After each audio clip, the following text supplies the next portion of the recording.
അസ്സലാമു അലൈക്കും വറഹ്മത്തുള്ളാഹ്. ഹബീബരായ സല്ലല്ലാഹു അലൈഹി വസല്ലമ തങ്ങളുടെ കരളിൻ്റെ കഷ്ണമായ ഫാത്തിമ ബീബി റളിയല്ലാഹു അൻഹയുടെ ജീവിതത്തിലൂടെയാണ് നമ്മളുടെ സഞ്ചാരമുള്ളത്. ഒരു ദിവസം മക്കയിൽ വലിയൊരു സംഗതി നടക്കുകയാണ്. ഹബീബരായ സല്ലല്ലാഹു അലൈഹി വസല്ലമ തങ്ങൾ കഅബ ഷരീഫിനരികിൽ നമസ്കരിച്ചു കൊണ്ടിരിക്കുമ്പോൾ അള്ളാഹുവിൻ്റെ റസൂലിൻ്റെ പിരടിയിലേക്ക് വലിയത് ഒട്ടകത്തിൻ്റെ ചീഞ്ഞളിഞ്ഞ കുടൽമാല കൊണ്ടുപോയിട്ടു. തൊട്ടപ്പുറത്തോ അബൂജഹല്, അതുപോലെ ഉത്തുബ, ഷെയ്ബ പോലെയുള്ള കിങ്കരന്മാരൊക്കെ ഉണ്ട്. അവരൊക്കെ ഇത് കണ്ടിങ്ങനെ പൊട്ടിച്ചിരിക്കുകയാണ്. കുഞ്ഞുമോള് ഫാത്തിമ ഓടി വന്നു പ്രിയപ്പെട്ട ഉപ്പച്ചിൻ്റെ അടുത്തേക്ക്. എന്നിട്ട് ഉപ്പച്ചിൻ്റെ കഴുത്തിൽ നിന്നും ആ പിഞ്ചോമന പൈതൽ ആ ഒട്ടകത്തിൻ്റെ കുടൽമാല പുറത്തേക്ക് വലിച്ച് ഇടുകയാണ്. എന്തൊരു ഈറനണിയിപ്പിക്കുന്ന കാഴ്ച! പ്രിയപ്പെട്ട പൊന്നുമോള് ഉപ്പച്ചിനെ കെട്ടിപ്പിടിച്ച് തേങ്ങി തേങ്ങി കരഞ്ഞു. അള്ളാഹുവിൻ്റെ റസൂൽ ഒരുപാട് പ്രയാസങ്ങൾ സഹിച്ചു. പിന്നീട് അങ്ങോട്ട് പ്രയാസങ്ങളുടെ ഒരു പേമാരിയായിരുന്നു. ഹബീബരായ സല്ലല്ലാഹു അലൈഹി വസല്ലമ തങ്ങളെയോ മുസ്ലിമീങ്ങളായ ആളുകളെയോ എവിടെ വെച്ച് കണ്ടാലും ക്രൂശിക്കാനും കുറ്റപ്പെടുത്താനും ബുദ്ധിമുട്ടിപ്പിക്കാനും കല്ലെറിയാനും അവർക്ക് നേരെ പ്രയാസങ്ങൾ ഇങ്ങനെ തൊടുത്തുവിടാൻ ഖുറൈശികളായ കിങ്കരന്മാർക്ക് വല്ലാത്ത ആവേശമായിരുന്നു. ഒരു വേള ഹബീബരായ സല്ലല്ലാഹു അലൈഹി വസല്ലമ തങ്ങള് അവിടുത്തെ കുടുംബവും മക്കയിൽ ഉപരോധത്തിലാകപ്പെട്ടു. മക്കക്കാരായ ആളുകളോട് ഒരു പ്രഖ്യാപനം നടത്തുകയാണ്. പുതിയ പ്രവാചകൻ മുഹമ്മദ് പുതിയൊരു മതവുമായി വന്നിട്ടുണ്ട്. ആ മുഹമ്മദുമായിട്ട് മക്കക്കാർക്ക് യാതൊരു ബന്ധവും പാടില്ല. മുഹമ്മദുമായിട്ട് ആരെങ്കിലും ബന്ധപ്പെട്ടാലോ ആരെങ്കിലും അവരെ സഹായിച്ചാലോ അവരോട് സമ്പർക്കം പുലർത്തിയാലോ അവരുമായിട്ട് പിന്നെ ഒരാളും മുണ്ടാനോ അവരുമായിട്ടുള്ള സമ്പർക്കത്തിന് പോകാൻ പാടില്ല. സ്വാഭാവികമായിട്ടും അള്ളാഹുവിൻ്റെ റസൂലും അവിടുത്തെ കുടുംബവും ഒരു മലഞ്ചെരുവയിലേക്ക് അരികവൽക്കരിക്കപ്പെട്ടു. ഹബീബരായ സല്ലല്ലാഹു അലൈഹി വസല്ലമ തങ്ങളും കുടുംബവും 3.5 വർഷക്കാലം മക്കയിലെ ഒരു മലഞ്ചെരുവിൽ ഭക്ഷണമില്ലാതെ, കൊണ്ടുപോയ ഭക്ഷണങ്ങളൊക്കെ കഴിഞ്ഞു, വെള്ളം കുടിക്കാനില്ലാതെ. ആർക്കെങ്കിലും ഭക്ഷണം കൊടുക്കണമെന്ന് ആഗ്രഹമുണ്ടാവും. പക്ഷേ ആരെങ്കിലും ഭക്ഷണം കൊടുത്താൽ ആ ഭക്ഷണം കൊടുത്തവനും പിന്നെ തദൈവ എന്നുള്ളൊരവസ്ഥയായിരുന്നു. അല്ലാതെ പ്രയാസപ്പെട്ടു. പച്ചിലകൾ ഭക്ഷിക്കേണ്ടി വന്നു. അവരിടുന്ന കാഷ്ടത്തിന് വരെ അവസാനം പച്ചക്കളറായിരുന്നു എന്ന് ചരിത്രങ്ങളിൽ കാണാം. ഭക്ഷണം കഴിക്കാനില്ലാതെ തോലിനാൽ നിർമ്മിക്കപ്പെട്ട ആ ഒരു ചെരുപ്പ് വരെ അവർ ഭക്ഷണമായി ഉപയോഗിച്ചിരുന്നു എന്ന് കാണാം. പ്രിയപ്പെട്ട ഹബീബ് സല്ലല്ലാഹു അലൈഹി വസല്ലം അവിടുത്തെ പ്രിയപ്പെട്ട പൊന്നോമനമോൾ ഫാത്തിമ റളിയല്ലാഹു അൻഹ, പ്രിയപ്പെട്ട ഭാര്യ ഖദീജത്തുൽ കുബ്ര റളിയല്ലാഹു അൻഹ. അങ്ങനെ 3.5 വർഷക്കാലം കഴിഞ്ഞപ്പോൾ മക്കയിൽ അങ്ങിങ്ങായി ഓരോ ശബ്ദങ്ങൾ ഉയരാൻ തുടങ്ങി.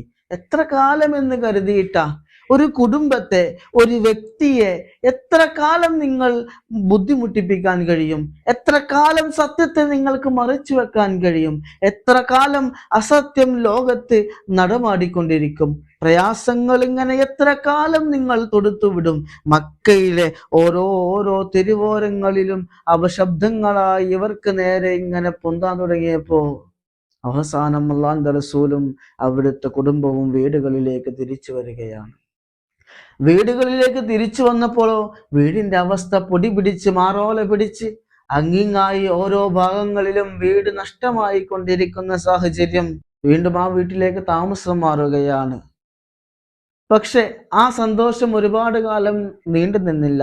ഹബീബരായ സല്ലല്ലാഹു അലൈഹി വസല്ലമ തങ്ങളുടെ ഊടും പാവുമായിരുന്ന മഹദിയായ ഖദീജ റളിയല്ലാഹു അൻഹയ്ക്ക്, പ്രിയപ്പെട്ട ഫാത്തിമ മോളുടെ ഓമനയായ ഉമ്മാക്ക് അസുഖം ബാധിതയാവുകയാണ്.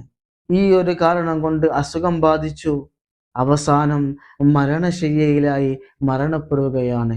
പ്രിയപ്പെട്ട ഉമ്മ ദുനിയാവിൽ ഉപ്പയെ ബാക്കി വെച്ചുകൊണ്ട്, കുഞ്ചോമന മക്കളെ ബാക്കി വെച്ചുകൊണ്ട് അള്ളാഹുവിൻ്റെ റഹ്മത്തിലേക്ക് യാത്രയാവുകയാണ്, ഒന്നുമില്ലാത്തവളായി. ചിന്തിക്കണേ നമ്മൾ. അള്ളാഹുവിൻ്റെ റസൂലിനെ കല്യാണം കഴിക്കുന്ന സമയത്ത് മക്കയല്ല, ലോകം മുഴുവനും വിലക്ക് വാങ്ങാൻ മാത്രം ധനമുള്ള ധനാഢ്യയായ മക്കയിലെ ഏറ്റവും വലിയ കച്ചവട സംഘത്തിന്റെ നേതാവായിരുന്ന, കച്ചവട സംഘം കൈമുതലായുണ്ടായിരുന്ന ഖദീജത്തുൽ കുബ്ര എന്ന മഹദിയാണ് പിന്നീട് മരണസമയത്ത് മരണപ്പെട്ടപ്പോ കഫം പുടവയ്ക്ക് പോലും തുണി തികയാതെ വന്നു പോയെങ്കിൽ എല്ലാം അള്ളാഹുവിന്റെ റസൂലിനും അവിടുത്തെ ദീനിനും വേണ്ടി കൊടുത്തു. പിന്നീട് ഒരുപാട് പ്രയാസങ്ങൾ ഉണ്ടായി, ഒരുപാട് പ്രതിസന്ധികൾ ഉണ്ടായി. അതിനിടക്ക് ഉസ്മാൻ റളിയല്ലാഹു അൻഹു ഫാത്തിമ ബോളുടെ പ്രിയപ്പെട്ട ഇത്താത്തയും കൂട്ടി അബ്സിയയിലേക്ക് ആദ്യത്തെ ഹിജറ പോയി. പ്രയാസങ്ങൾ ഒരുപാടുണ്ടായി. സുമയ്യ ബീവി റളിയല്ലാഹു അൻഹയെ ചുട്ടുപൊള്ളുന്ന മരുഭൂമിയിൽ മലർത്തിക്കിടത്തി ഗുഹ്യസ്ഥാനത്തേക്ക് കുന്തം കൊണ്ട് കുത്തി മുറിവേൽപ്പിച്ചു, വേദനിപ്പിച്ചു. പിന്നീടാണ് അള്ളാഹുവിന്റെ റസൂൽ മദീനയിലേക്ക് പോകുന്നത്. അബൂബക്കർ സിദ്ദീഖ് എന്ന് പറയുന്ന സൗറിലെ പ്രിയപ്പെട്ടവനോടൊപ്പം, പ്രിയപ്പെട്ട കൂട്ടുകാരനോടൊപ്പം അള്ളാഹുവിന്റെ റസൂല് ഹിജറ പോകുന്നത് മദീനയിലേക്ക്. ആ ഹിജറയും കഴിഞ്ഞു. പിന്നെ വീട്ടിലുള്ളത് പ്രിയപ്പെട്ട ഫാത്തിമ മോളും പ്രിയപ്പെട്ട ഉമ്മു കുൽസൂം റളിയല്ലാഹു അൻഹയുമാണ്. അവർക്ക് കൂട്ടായിട്ടോ മഹാനായ സഅദ് ഇബ്നു ഹാരിസ റളിയല്ലാഹു അൻഹുമാണ്. അങ്ങനെ മഹദിയായ ഉമ്മു ഫളൽ റളിയല്ലാഹു അൻഹ എന്ന് പറഞ്ഞു, ഇനി ഇവരെ നിർത്തിക്കൂടാ. അള്ളാഹുവിന്റെ റസൂലും അബൂബക്കറും മദീനയിലേക്ക് ഹിജറ പോയി. സ്വാഭാവികമായും ഖുറൈശികൾ അവരെ തപ്പി നടക്കുകയാണ്. ആ തിരയിൽ ഇനി വന്നു ചേരുക പ്രവാചകന്റെ വീട്ടിലേക്കാണ്. പ്രവാചകന്റെ വീട്ടിലോ പ്രവാചക പുത്രിമാരുണ്ട്, അവരെ അവർ ആക്രമിക്കും. ഒരിക്കലും അതിനനുവദിച്ചുകൂടാ. മഹാനായ സഅദ് ഇബ്നു ഹാരിസ റളിയല്ലാഹു അൻഹുവിനോട് പറഞ്ഞു, ഒരൊട്ടകത്തെ കൊണ്ടുവന്ന് ഇവരെയും മദീനയിലേക്ക് എത്തിക്കുക. അങ്ങനെ മഹാനായ സ്വഹാബി വര്യൻ ഒട്ടകവുമായി വന്നു. ഒട്ടക കട്ടിലിൽ മഹദിയായ ഫാത്തിമ ബീവിയെയും ഉമ്മു കുൽസൂം ബീവിയെയും ഇരുത്തി അവരിങ്ങനെ വിദൂരമായ മരുഭൂമിയിലേക്ക് ഇങ്ങനെ പോവുകയാണ്. വിദൂരമായ മരുഭൂമി ഒരുപാട് താണ്ടുമ്പോ ഒരു ഖുറൈശി കിങ്കരൻ വന്നിട്ട് ചോദിക്കുന്നുണ്ട്, അവരെ താണ്ടാൻ സമ്മതിക്കാത്ത വിധം ആരാടാ ഒട്ടകത്തിന്റെ മുകളിൽ? ഞാൻ പറയില്ല, മാറി നിൽക്ക്, ഞങ്ങൾക്ക് അങ്ങകലെ പോവേണ്ടതുണ്ട്. അത് പറ്റില്ല. അദ്ദേഹം ആ ഖുറൈശി കിങ്കരൻ വാളെടുത്ത് ഒട്ടകത്തിന്റെ കാലുകളെ ഛേദിച്ചു. ഒട്ടകക്കട്ടിൽ നിലം കുത്തി.